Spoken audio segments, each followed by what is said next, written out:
Ang kwento. Mula sa mahiwagang Burnay. Mula sa mahiwagang Burnay.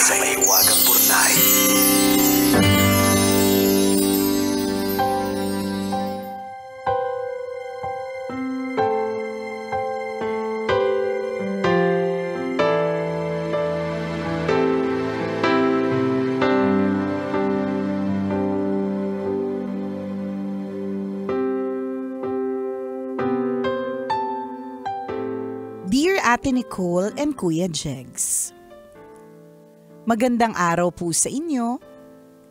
Isa po akong masugid na tagapakinig panahon pa ng tambalan way back 2006. Ngayong pinalitan po ni Kuya Jegs si Chuper, ganun pa din po ang epekto sa akin ng programa ninyo.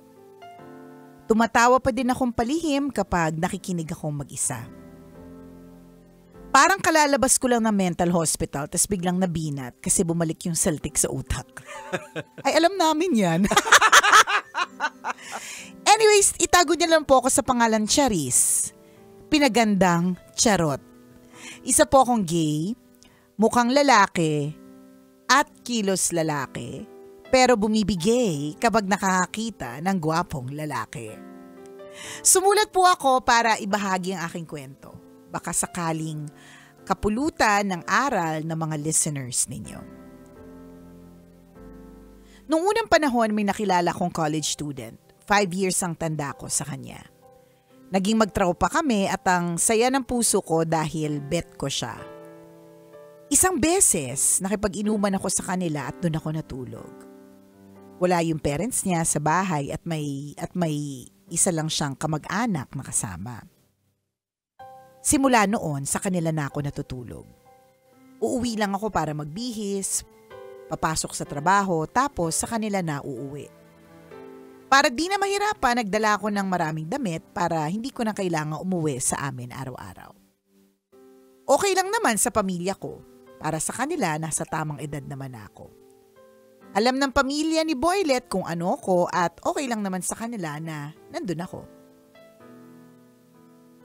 Pero simula pa lang, sinabi niya na sa akin na babae ang gusto niya. Pero dahil bet ko, siniksik ko pa din ang sarili ko sa kanya. Nanay na may pagka-feeling jowa at tutor ang peg ko. Tinuturuan ko siya ng mga lessons sa school. Pag uwi ko galing trabaho, nag-aasikaso ako ng kakainin. Nagluluto ako o di kaya kakain kami sa labas. Kapag walang tubig, nag-iigib ako. Tumutulong ako sa mga gastusin sa bahay. Isang araw, bumalik yung nanay niya at nagbago ang lahat. Nakarinig ako ng hindi magandang mga pasaring. Idagdag pa dito na nagsimula na siyang makipag-chat sa mga babae. Hindi natapos doon. Dahil eventually, nagka-girlfriend pa siya. Namatay ako ng ilang beses dahil sa selos, kahit hindi dapat. Maraming beses na tinanong ko sa Diyos kung bakit hindi na lang ako ginawang babae para hindi ako nasasaktan. Kung si Mama Nicole naghabol lang, ako nakaladkad. May isang beses kasi na gusto ko siyang kausapin pero ayaw niya kaya pinilit kong kumapit sa sasakyan habang umaandar hanggang napilitan akong bumitaw ng sugatan. At yun na nga ang naging hudyat. Matapos ng 2 taon, bumitaw na ako ng tuluyan. Umalis ako sa kanila. Nagbalik loob ako sa mga kaibigan na dinedma ko ng matagal na panahon. Baon ko ang maraming alaala, may masaya, may konting kilig, may drama at may aksyon pa. Ang pinakamahalaga, baon ko ang maraming aral sa buhay. May mga pagkakamali pero ang mahalaga, natututo tayo at hindi na uulit muli. Maraming salamat po sa pagbasa ng aking sulat, Ate Nicole and Kuya Jegs. Ang inyong masugid na tagapakinig, Charis. Charot. Charot, Charis, Kemerlut, Kemerlot. Eklavarva. Yan. All's well that ends well. Diba? Ang mahalaga naman dito, Of course, we make mistakes Tama. all the time. Correct. Maski po yung mga iniidolo po nating mga CEO, COO, Yes. director, manager, bisor, Tama. pare, pastor. Yes. 'Di ba? Lahat po tayo nagkakamali, Aha. 'di ba? It's part of life, 'di ba? Pero ang mahalaga dito yung pagbangon, ang mahalaga dito yung may natututunan. Yan ang pinaka-importante. Oo, minsan talaga may mga pagkaladkad. Oho. Hindi ko kasi, sabi niya, kung si Nicole naghabol, Aha. siya daw nakaladkad. Ako kasi ang nangyari, nakitang-kita to ng kita-kita to ng isang dati nating kasamahan na DJ, wala na siya dito. Aha. Literal na hinabol ko siya sa jeep. Nasa Okay. jeep siya, may orange jeep dati Aha. na umiikot dito. Oo, yan. Hinabol ko. Okay. Sumakay. Kasi tampu-tampuhan, sumakay siya. Oh. Nung sumakay siya umandar, hinabol ko in heels. Pero, knowing me, Jex, na medyo lampa, yung paghabol ko hindi naman matagal. Hindi naman ako umikot ng CCP complex. Ayan. Talagang, yung nag-effort lang habulin, tapos alam ko parang 10 second shot lang sa pelikula. Correct, ganon. Ganon lang siya. Pero, still, 10 seconds or 10 minutes or 10 hours, naghabol pa rin ako, Ayan. literal. So, parang itong si Charis, di ba? Na hindi lang basta naghahabol, di ba? Talagang, ano tawag doon, nakaladkad. Di ba? Pero, hindi naman magiging bongga yung kwento mo at hindi siya kakwento-kwento sa Maywagang Burnay kung wala yung pagkaladkad. Yan. Di ba? Oo. So, ganun talaga dun sa mga matitinding pagkaladkad sa atin sa buhay. Correct. Yung mga kahihiyan na mga sobra-sobra at matindi, yan po yung mga dahilan kung bakit din tayo natututo. Ayan, kasi kung diba? minsan hindi tayo natututo kahit nakikita na natin yung red flag. Kaya kung minsan kinakailangan tayo isubsob. Correct! Kailangan Para isubsob. matauhan ka talaga. Di ba? So, ganon na. Kaya kung ikaw ay nandyan ka dun sa eksenang nakasubsob ka, meron ka kasing matututunan dyan. Oo. Mahirap lang talaga intindihin, lalo na kung nakasubsob ka pa. Di ba? Di parang nasa ilalim ka ng lupa, pero ang hindi mo alam, nasa ilalim ka ng lupa kasi isa kang seed. Correct. 'Di ba? Isa kang buto na Ayan. pwedeng umusbong, na pwedeng maging lumago. mayabong. Correct. Oo. 'Di ba? So ganun talaga. Ano kasi yung mga masasamang nangyari kung minsan sa buhay natin, hindi natin maiintindihan pag nangyari yan at the moment. Pero kung minsan pag nag-zoom out ka na, it's a protection sa'yo eh. Correct. Para, parang inuuga pag yanig. Gumising ka na, hindi mali yan, di ba? Alam mo lang tinatarantado ka na eh. Kaya nga eh. Ang problema lang kasi sa atin, choice naman kasi talaga natin. Parang si Charis, alam niya naman from the very beginning, babae yung gusto. Pero you know, it was your choice. Wala namang pumilit sa'yo na paglingkuran siya. Walang pumilit sa'yo na maging nanay na, jowa na, tutor pa. Walang pumilit sa'yo noon, 'di ba? Ikaw talaga, gusto mo talagang gawin. So may ambag ka rin. Lahat po na nangyari sa buhay natin, may ambag tayo dyan. Hindi natin pwedeng sabihing biktima lang tayo. Oo, biktima. Pwede. Totoo naman. Pero meron ka ding choice na ginawa para umabot ka dun sa kasi una pa lang yan. malinaw na babae ang gusto. Ikaw gumawa ka ng paraan na i-persuade siya na magbago ang Correct, utak niya. tama. But definitely alam mo kung ano from the start Oo, una pa lang At hindi mo pwedeng kayang labanan yung tawag ng natural na ano na buhay na yung lalaki magka-crave talaga yun sa opposite babae, sex. 'di ba? Oo. At saka in your case, Charis, wala siyang Charis. Talagang inano niya sa sinabi niya talaga sa 'yon. Babae ang gusto ko, 'di ba? At dahil pinapatuka mo kung binibigyan mo ng kung ano-ano. Di tutukuin ko naman. Payag na lang din na Correct. dito ka. Pero, tama, pero yun lang. nilinaw naman niya from the very beginning na babae yung gusto niya. 'Di ba? And yung ganyan na nakaladkad ka, parte talaga yan ng ang kulit mo kasi. Sabi ng ayaw Hintayin mo pa makaladkad. Ang tagal niya mag-move on 2 years. 2 years din Sa bagay, buti nga mag-move on kayo. Meron ako mga kilala hindi na nag-asawa, hindi na nag-jowa, 'di ba? Kasi hindi sila maka-move forward.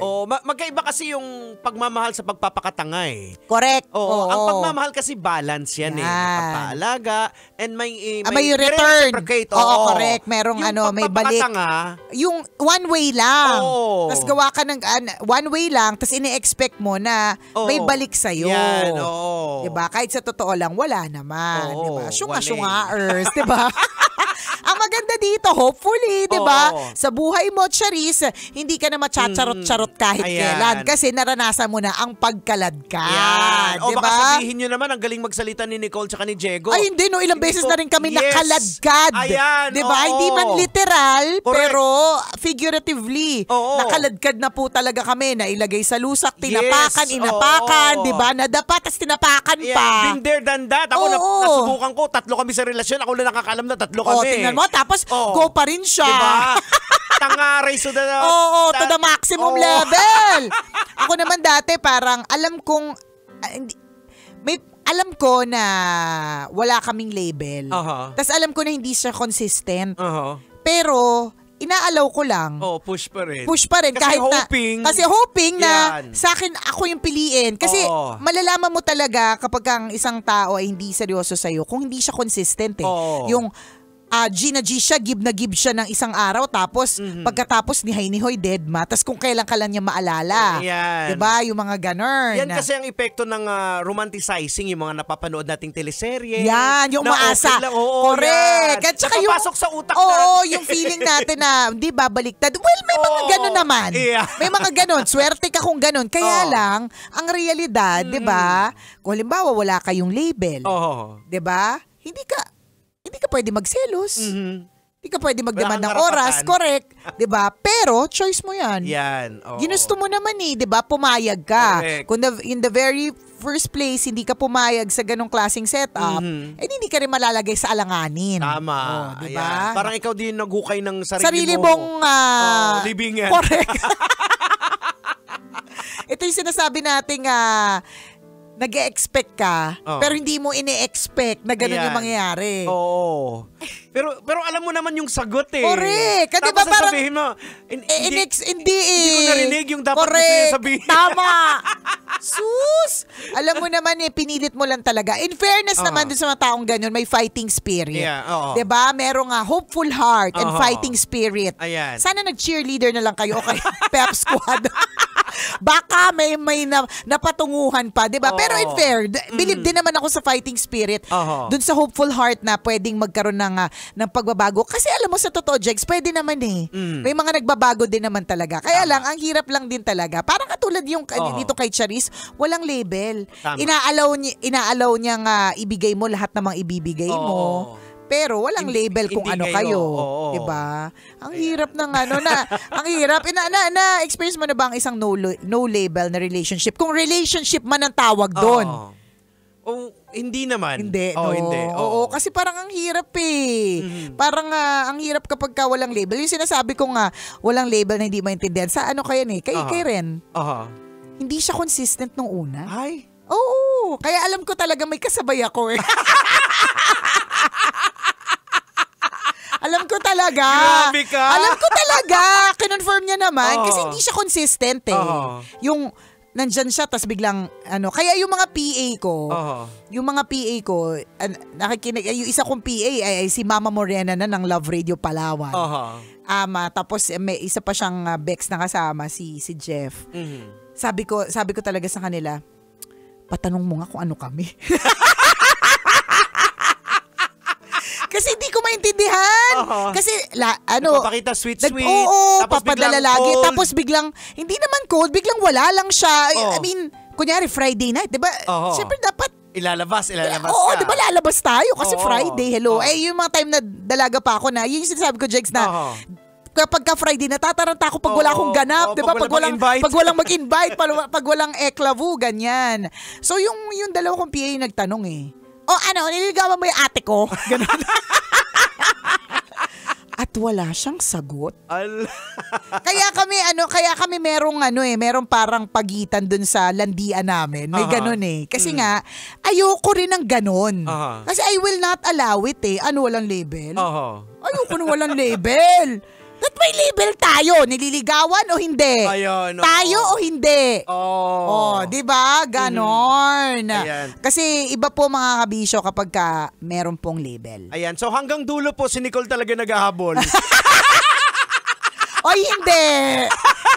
Hindi. Okay, O, di ba? Kasi antayin natin mag-comment si antayin natin Joanie. yung comment niya. Antayin natin yung kanyang version. Hindi, pero siguro kung hanggang dulo. Kasi pagkatapos na nag-stop kami. Kasi hindi ko magets. Alam mo yung isa sa mga main reasons kung bakit sabi ko this has to stop. Kung ano man yung ganap namin yun. Nung nasa isang comedy bar kami, tapos sinabuan niya ako ng carrot stick. Okay, sinabuan ako ng carrot stick. Tapos, sinubuan niya rin yung Becky kong PA ng carrot stick. So, ang sa akin, susubuan lahat, ganon. Susubuan natin lahat, ganyan. So, in my mind, okay, ganan ha, susubuan lahat. Walk out ako, Jigs. May sarili akong sasakyan. Walk out. Tapos, drive. Okay. Ganyan. Tapos, habol-habol siya. Karera kami sa Timog. Uy. Eksena, di ba? Hanggang sa, alam mo naman ako, tanga sa direction. Shit, sasan ako? Saksasan ako. Tapos tumigil ako. Nung tumigil ako, nilagpasan niya na ako. Tapos doon na nag-stop. Tapos nagkaroon kami talaga ng parang period ng walang pag-uusap. Kasi ayoko Kasi ayoko ng ganun. Wala tayong label. Ano to? Magsasayang ko ng oras sa'yo? Excuse me, dami kong manliligaw. Charet! Ganda-gandahan. Hindi, kasi it is always your choice. Pwede naman mag-stay dyan Pero hanggang kailan ka magtataka. Correct. Diba? Feeling ko kasi, dapat tayong mga girls, okay, sino man, kung nasa ganyan ka na no label relationship, itaas mo yung self-esteem mo. Yes, totoo yun. You deserve so much more. You deserve a label. You deserve to be called. Pag tinanong ka, ano ka, girlfriend? Oo. Yan. Kailangan yan Pag walang label, ano ka? Tama. Iodized salt o asukal? Oras natin, 1:39. Akong kumikinang na ulo, Diego At Bandido. ako umikin ng ina mo, Nicole Ayala. Kailangan pa bang i-memorize yan? Basic! This portion was Metro's number one. Love